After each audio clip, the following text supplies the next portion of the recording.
Hey everybody, so here's worksheet 7.2b. I believe that's what it is. So in these first couple of examples, they say state if the triangle in each pair are similar, and if they are similar, it's going to be similar by one of these three similarity conjectures. So and then it says if so, state how you know they are similar. Again, one of these, and complete the similarity statement. So if you look at number one, again, I've mentioned this before. If you ever see vertical angles, the very first thing you should do is fill that in, right? Fill in that information. Okay. Now I look at these two triangles, and what I notice is I have a side length, an angle measure, and another side length.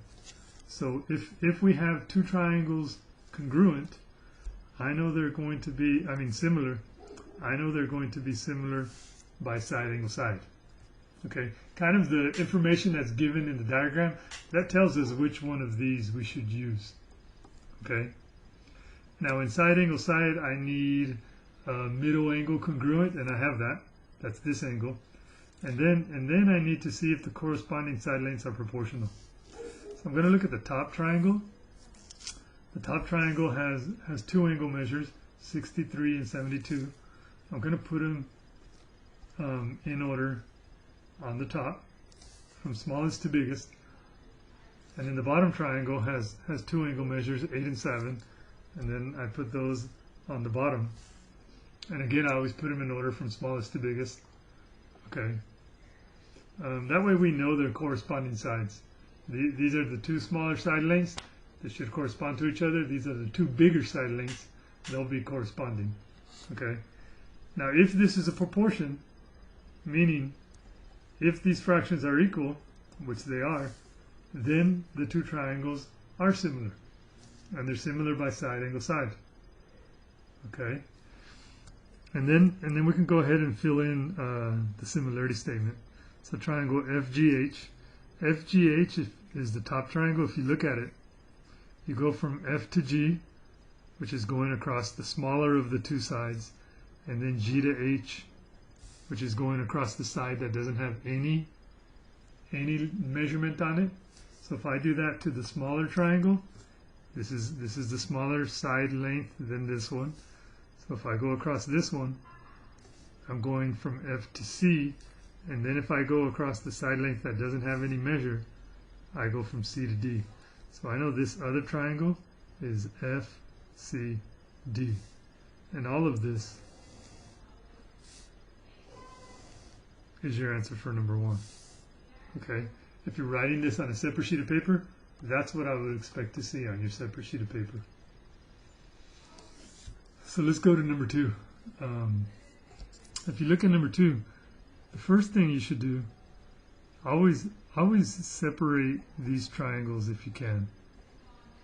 They're a lot easier to deal with and to refer to. Okay? So this one is the small one that I just pulled out, PDC, and it has the measures 9, 6, and 10. 9, 6, and 10. And then the bigger triangle is going to go P all the way to Q to R. P, Q, R. Okay, and those measurements, you can see QR is 30, and then PQ is out here, 45. And the only one that's tricky is PR, because PR goes from here to here. Some people might see 40 and be like, okay, it's 40. Well, it's actually 40 and 10. So I'm going to put 50 there. And then again, if you look at the diagram, I'm giving three side lengths, or side measures. So if these two triangles are congruent, or similar, I know they're similar, or they're going to be similar by side, side, side. Okay? And what that means is the three corresponding sides have to be proportional. They have to be equal if you write the corresponding side lengths as a ratio. So I'm going to take this one and put these numbers on top. These numbers refer to the triangle on the left. 6, 9, 10. And again, from smallest to biggest. Then I'm going to take these triangle side lengths and put them on the bottom. And I know they'll be in the right spot if I put them in order from smallest to biggest. 30, 45, and 50. Now if you divide these, this is one way you can tell if they're equal. See, if you take 6 and divide it by 30 on any calculator, it gives you 0.2. If you take 9 and divide it by 45, it gives you 0.2.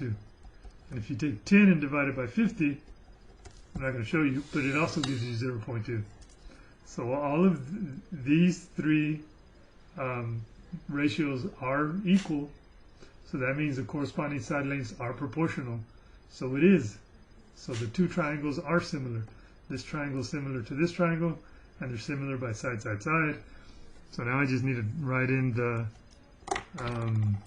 similarity statement.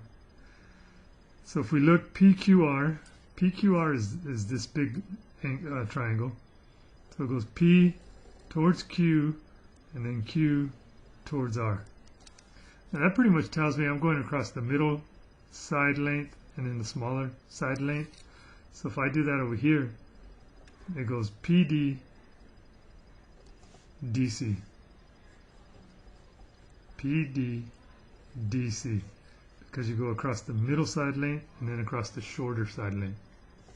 Okay. So pause that if you need to pause it. I'm going to move on. And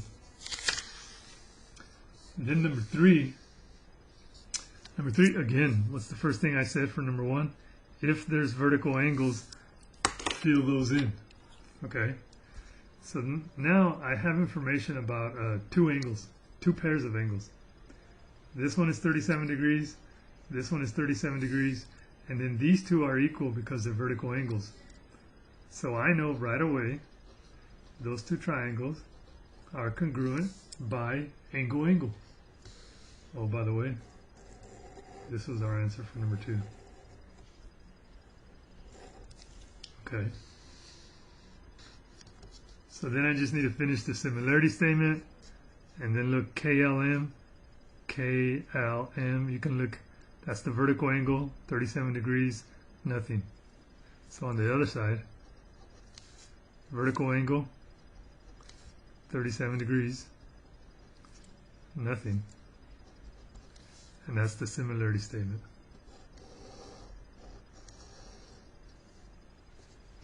Those two triangles are similar by angle. Okay. 4 is going to be just like number 1. We have vertical angles here.